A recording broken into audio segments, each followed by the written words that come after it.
Capitão da minha alma, senhor do meu destino, seja dono da sua própria mente. Napoleon Hill. A pior de todas as prisões é a prisão da mente. Não podemos ter o controle total dela, mas Napoleon Hill mostra que podemos ter o controle de quase toda a nossa mente, aplicando princípios da visão criativa, pensamento organizado e da atenção controlada. Veremos no livro quais as ideias e aplicações na vida sobre esses princípios que podem libertar mentes. Esses 3 ingredientes, segundo o autor, são a chave para transformar um prisioneiro em capitão de sua alma e senhor de seu destino. Visão criativa. No primeiro capítulo é apresentado o conceito da visão criativa. Andrew Carnegie explicou ao jovem Napoleon em 1908 que a imaginação é um componente primário dela e mostrou exemplos de como a imaginação capacita a pessoa a ser bem-sucedida em várias atividades, como invenção e vendas. Pensamentos fugazes e meros desejos, em suas próprias palavras, não são suficientes para criar invenções e concluir vendas. É preciso reconhecer as oportunidades e agir a partir delas. Essa é a essência da visão criativa.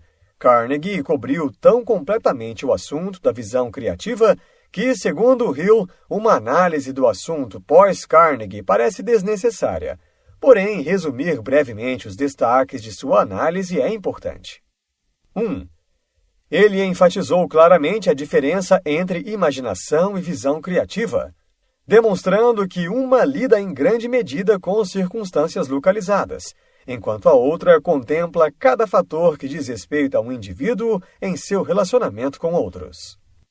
2. Ele apresentou exemplos gráficos descrevendo imaginação e visão criativa em relação à sua aplicação prática nas questões da vida diária, revelando assim a técnica pela qual homens de sucesso aplicaram esses princípios. 3.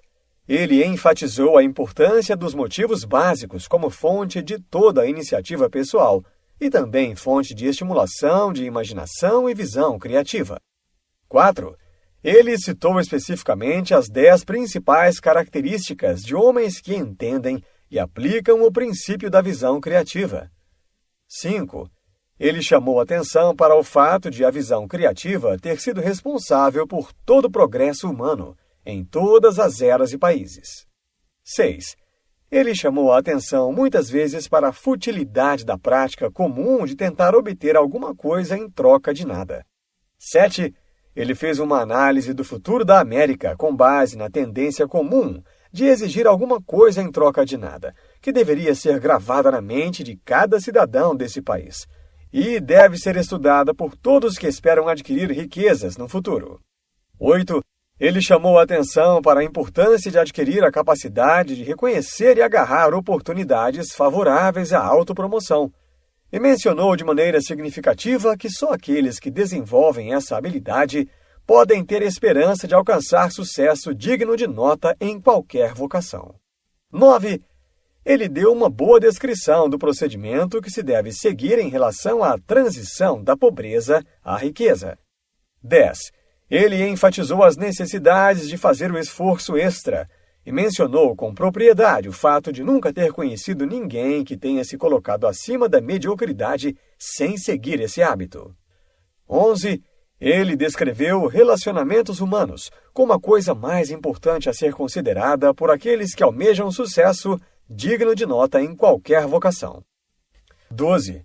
Por último, mas não menos importante, ele recomendou que as pessoas dos Estados Unidos parem de criticar os homens com visão criativa e comecem a imitá-los. A análise de Hill sobre a visão criativa. A análise de Hill se baseia nos requisitos do mundo em transformação que vivemos. A análise de Carnegie sobre o assunto foi feita há mais de 30 anos. Desde essa análise, toda a civilização passou e continua passando por mudanças chocantes que tornaram a visão criativa não só desejável, mas também absolutamente necessária.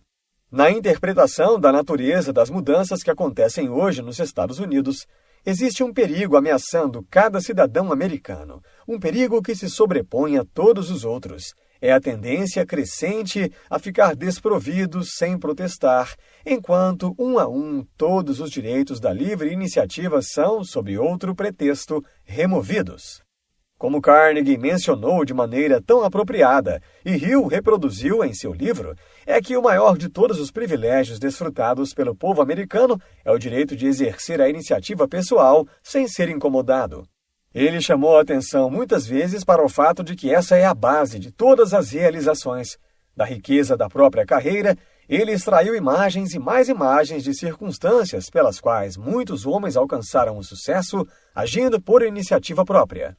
A visão criativa terá pouca utilidade para o homem que é forçado, seja pela lei, seja por regras dependentes, a limitar a quantidade de serviço que presta.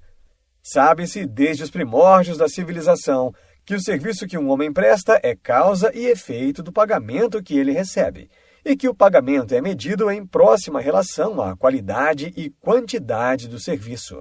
Como fogo brando produz pouco calor, e um fogo ardente produz maior quantidade de calor, da mesma forma que um serviço.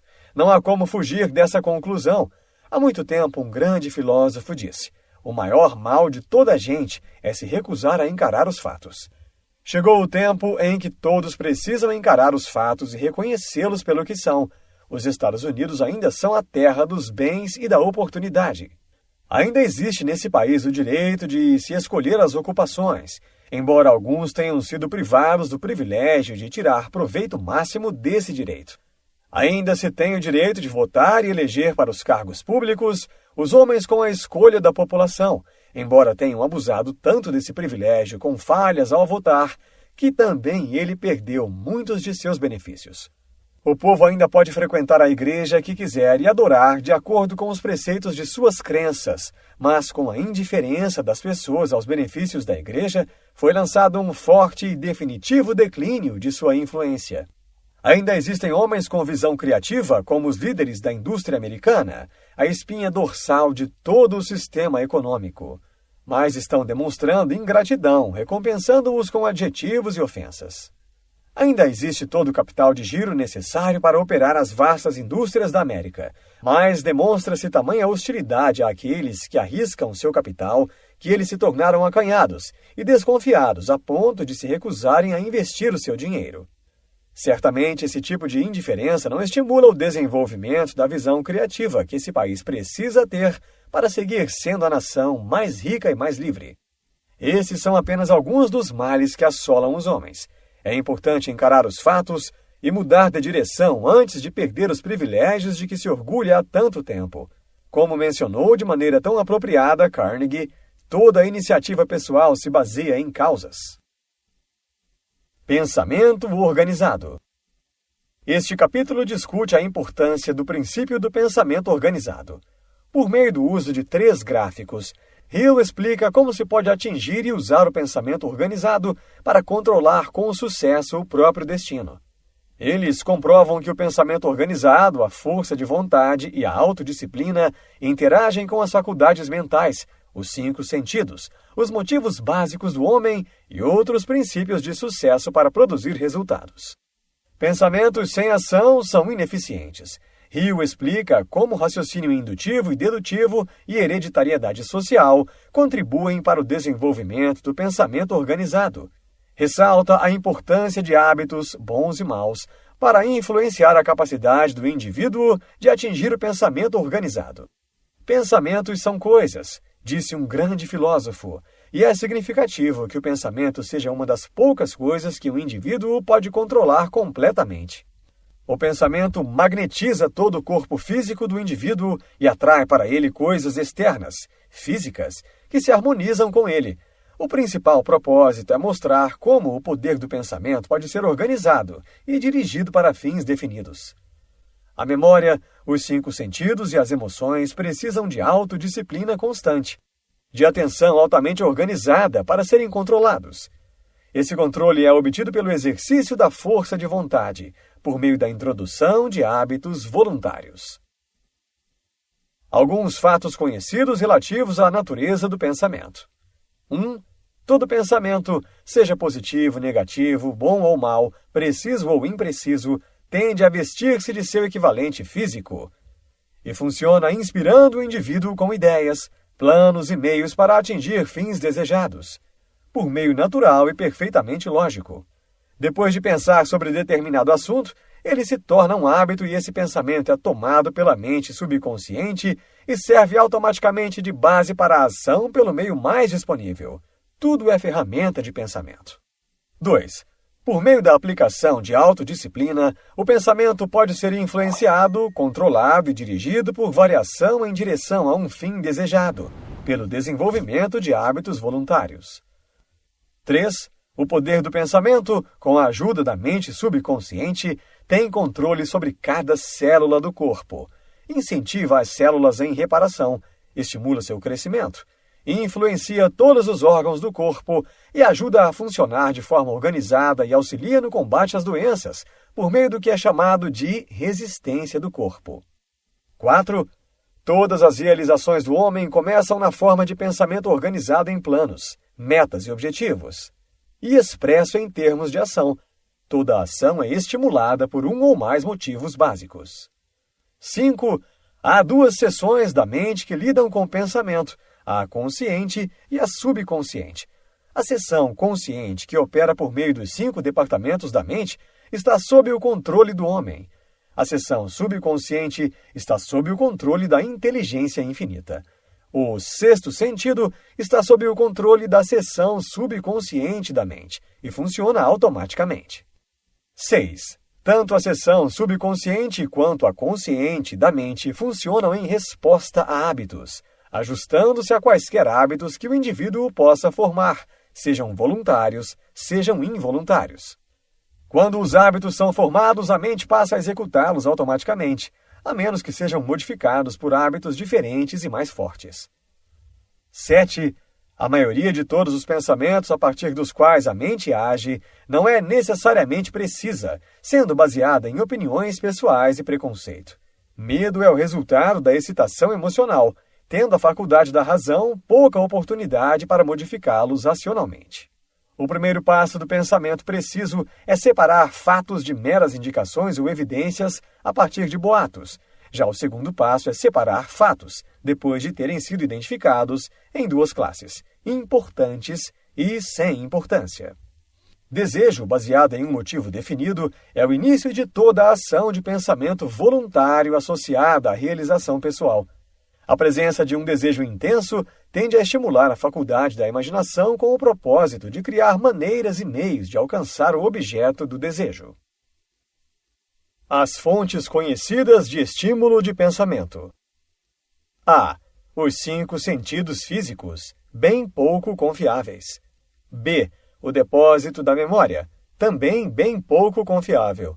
C. A mente subconsciente, na qual o pensamento pode ser estimulado com influência da inteligência infinita. Muita gente acredita que essa é a fonte de estímulo de pensamento daqueles que são reconhecidos como gênios. D.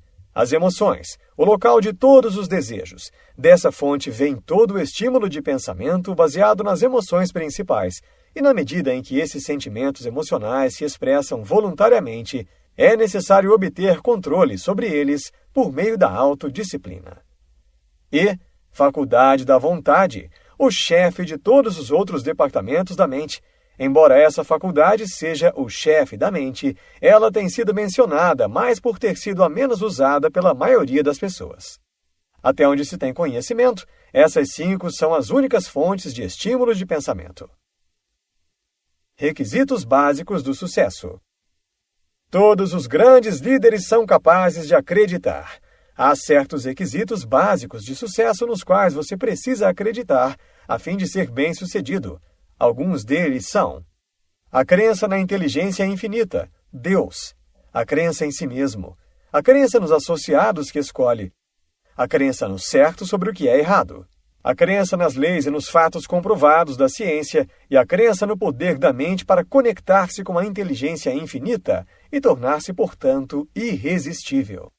A crença nesses 6 temas é um requisito fundamental para o sucesso. Aceite-os como tal e não pare até acreditar automaticamente em todos eles. Os fundamentos do pensamento organizado. O pensamento preciso organizado se baseia em dois importantes fundamentos: o raciocínio indutivo, que é baseado na presunção de fatos desconhecidos, ou hipóteses de fatos, e o raciocínio dedutivo, baseado em fatos conhecidos, ou o que se acredita ser real. É necessário fazer a separação dos fatos como simples ficções, opiniões e boatos. As opiniões que formam a base da maioria do chamado pensamento geralmente não são confiáveis e, com frequência, podem ser muito perigosas, porque são muitas vezes baseadas em vieses, preconceitos, intolerância, suposições, boatos ou pura ignorância. Os seguintes fatos relativos a opiniões devem ser conhecidos por todos que querem aprender a pensar com precisão. 1. Nenhuma opinião é confiável, a menos que se baseie em fatos conhecidos ou na fé no plano divino, e ninguém tem o direito de expressar opinião sobre qualquer assunto sem garantia razoável de que ela se baseie em fatos. Opiniões são o que há de mais gratuito do mundo, e muitas são dispensáveis, não valem nada. 2. Conselhos oferecidos por amigos, parentes e conhecidos muitas vezes não merecem consideração e devem ser sempre analisados com muito cuidado antes de serem aceitos como um guia confiável para um pensamento. 3. Pensadores precisos não permitem que ninguém pense por eles. Verificam as fontes desses fatos da maneira como querem e fazem uso sensato das fontes para sua orientação. 4. Difamadores e fofoqueiros não são fontes confiáveis para se obter fatos e, infelizmente, exercem uma poderosa influência na vida de muitas pessoas. 5. Desejos normalmente são os pais dos pensamentos e muitas pessoas têm o mau hábito de tirar conclusões precipitadas dos fatos. Para harmonizar com os seus desejos, para o seu próprio bem, observe com cuidado essa fraqueza humana comum. 6. O senso comum é abundante e a maior parte dele é gratuita, mas fatos que são analisados geralmente têm um preço. O preço é o trabalho duro para examinar sua exatidão. Atenção controlada. O último capítulo do livro é dedicado ao princípio do sucesso da atenção controlada. Atenção controlada é concentração e mais, são os meios pelos quais os planos da pessoa são impressos na mente do subconsciente.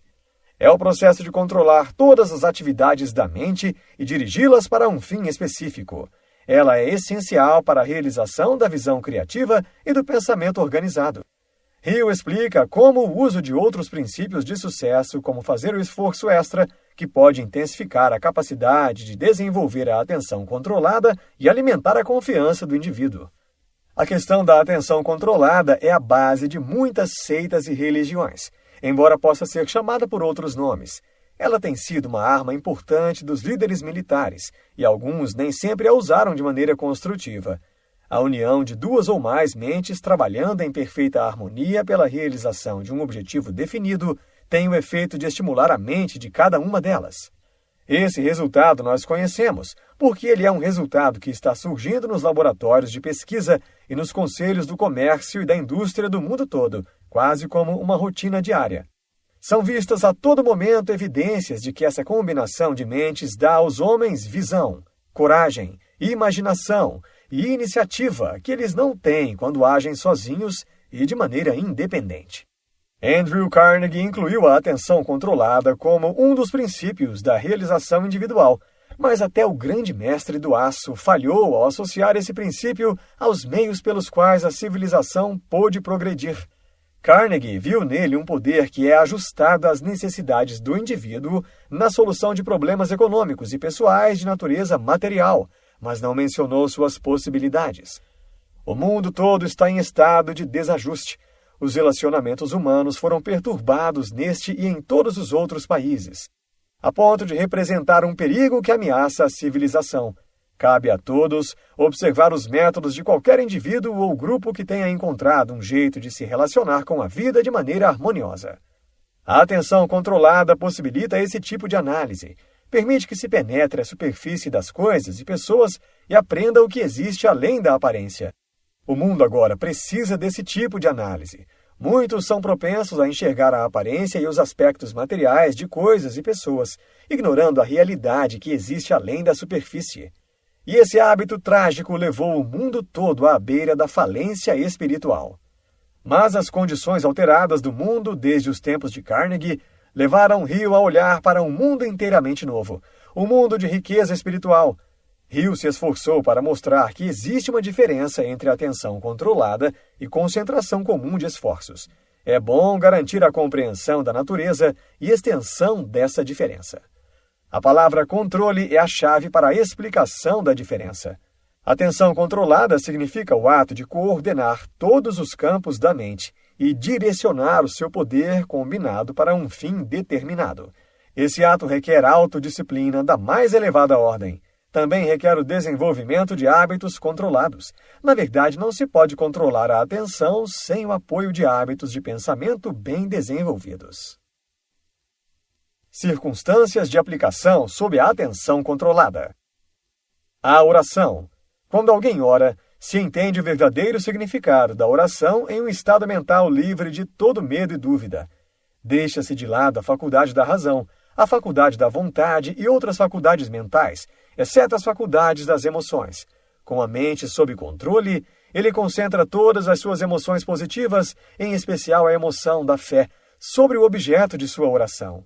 Com fé profunda, fica mais fácil acreditar na realização de algo. A definição de objetivo. Aqui se deve entender o pleno significado da ênfase de Andrew Carnegie nos relacionamentos de perfeita harmonia entre a mente de todos do grupo de Mastermind. Desentendimento por parte de um indivíduo ou do grupo destruirá a característica de atenção controlada. O amor. Esse é um estado mental, uma emoção humana que governa a lista de todas as emoções para o estabelecimento de relações harmoniosas entre as pessoas. O amor é espiritual, é de origem divina. Se você quer ver a atenção controlada em ação em sua forma mais elevada, observe o homem e a mulher que consolidaram seus interesses em um espírito de amor. Observe também com que facilidade esse estado mental limpa a mente de todos os outros pensamentos. Onde o verdadeiro amor prevalece, inveja, ganância, vingança, luxúria, egoísmo e desejo de obter algo em troca de nada não se apoderam da mente dos amantes. É a forma mais elevada de sentimento humano. Onde ele se torna o fator dominante nas relações humanas, existem harmonia e compreensão. É a atenção controlada dirigida a uma definição de objetivo entre pessoas. O homem não é uma criatura de circunstâncias, mas um criador de circunstâncias. Ele faz as próprias circunstâncias, as próprias oportunidades. Atenção controlada é autodomínio da mais alta ordem, porque é comprovado que aquele que pode controlar a própria mente pode controlar sua vida e tudo que esteja em seu caminho. Insights. A imaginação capacita a pessoa a ser bem-sucedida. Pensamentos sem ação são ineficientes. Todas as realizações do homem começam na forma de pensamento organizado em planos, metas e objetivos, e expressado em termos de ação. A união de duas ou mais mentes trabalhando em perfeita harmonia pela realização de um objetivo definido tem o efeito de estimular a mente de cada uma delas. A atenção controlada é aplicada através da oração, da definição de objetivos e do amor. Neste livro você aprendeu que o homem que sabe exatamente o que quer e sabe conduzir a sua vida, concentra sua atenção em alcançar esse propósito com todo o apoio de sua vontade aplicada à atenção controlada, aos conceitos da organização de seu pensamento e, é claro, de sua visão criativa. Essa união de esforços concentrados é uma boa base e uma forma de vencer obstáculos que parecem insuperáveis para controlar totalmente sua vida e destino.